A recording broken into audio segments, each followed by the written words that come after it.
Welcome back to part 2 of Insight, and for this part of the programme we've come to the Chelsea Physic Garden in London. This is one of the oldest botanical gardens in the world. We're here to look at the growing trade of illegal plants and the impact that's having on the planet.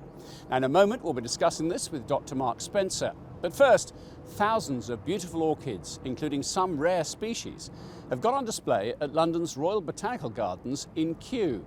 This year's festival is Indian themed to celebrate 70 years of the country's independence.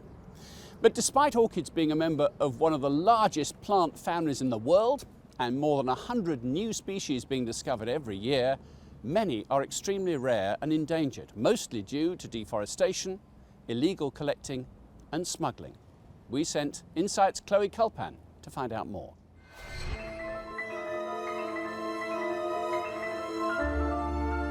Some describe orchids as living jewels.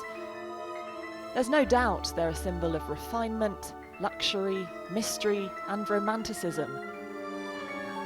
But however they're described, experts agree they're extremely important to the ecosystem. Like all plants, orchids are part of the ecosystem, so they have insects relying on them. For example, in South America there are certain bees that collect a kind of oil that is only secreted by specific orchids, and they need the oil to attract females. So without the orchids they would not be able to attract females, so they would die out. This year's Orchid Festival at Kew Gardens in London showcases all sorts of species.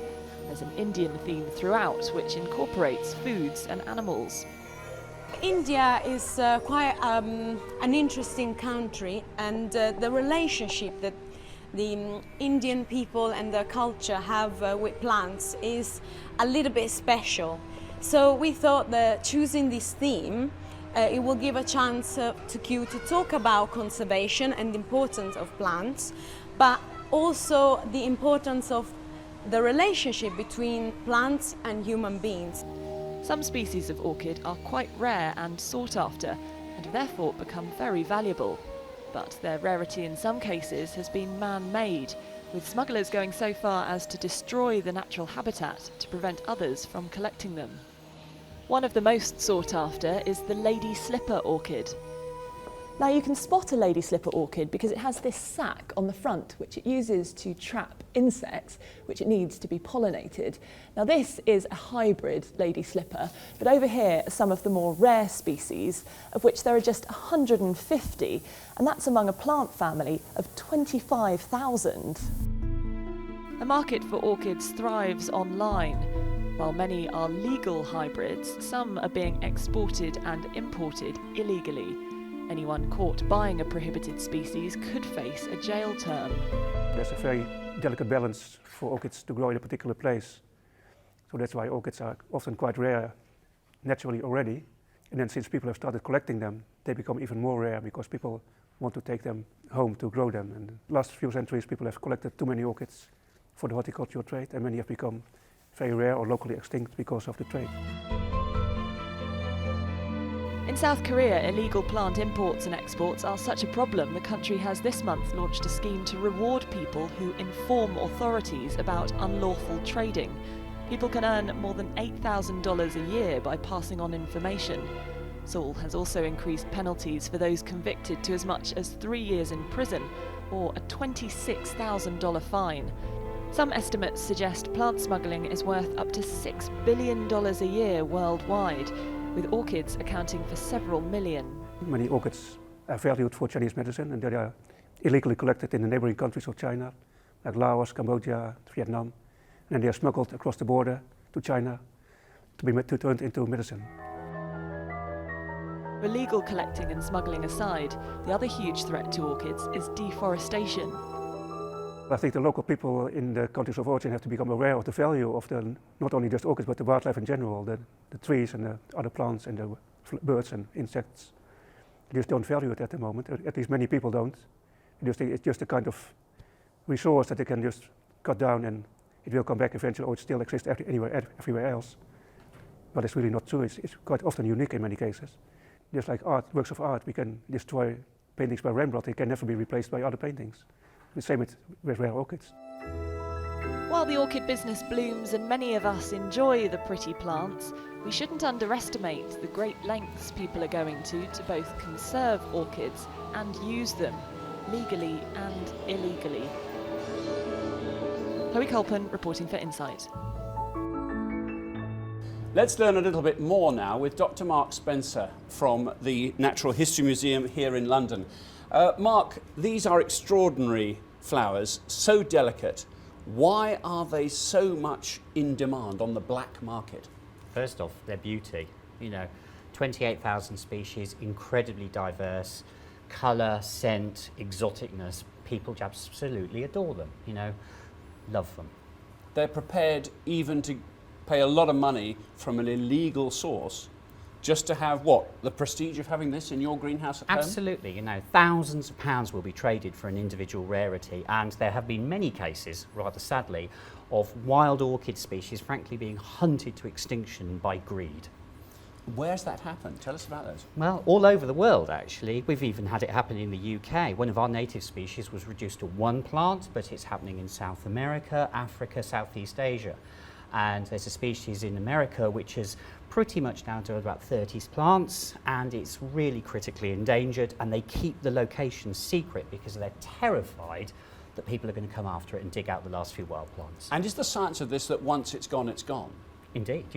You can't reproduce, as things stand in science, a wild organism. These are unique. They're part of our cultural, scientific and natural history heritage. Without them, our world is a lot poorer. They're also in demand, not just for their beauty or for their rarity, but also to do with medicine. Yeah. Now, that's fascinating. Tell me, why are these medicinal? Many cultures have traditions of using orchids for plants. So us Europeans in the Middle East create a product called salep, which is from the roots of our native orchids.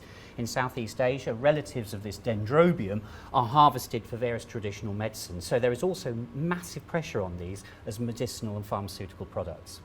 Do they work? Well, I'm a botanist, so I'm not going to comment on those things, but there are many people believe they work. Yeah? Certainly there's a very strong belief, and many researchers are actually investigating because, frankly, most of our pharmaceutical products are ultimately derived from plants. So investigating whether these are useful is really important. I've heard bodybuilders in some parts of the world believe that plants like this give them the edge. Do you know what the science, how do you join the dots in the science of that? I'm going to still well clear of that, to be honest. Belief is a powerful thing, and I would like to see the evidence. Is there possible to, in terms of the sort of, if you like, breeding programs or care programs, then for the world to look after its orchids? I mean, there's certainly a suggestion from you that would be a good thing to do, right? Well, certainly. I mean, actually, orchids are really challenging to grow traditionally. We've started to learn about their biology. They're very complicated, but Kew Gardens, for example, through the Sainsbury laboratory, invested millions of pounds in understanding orchid reproduction.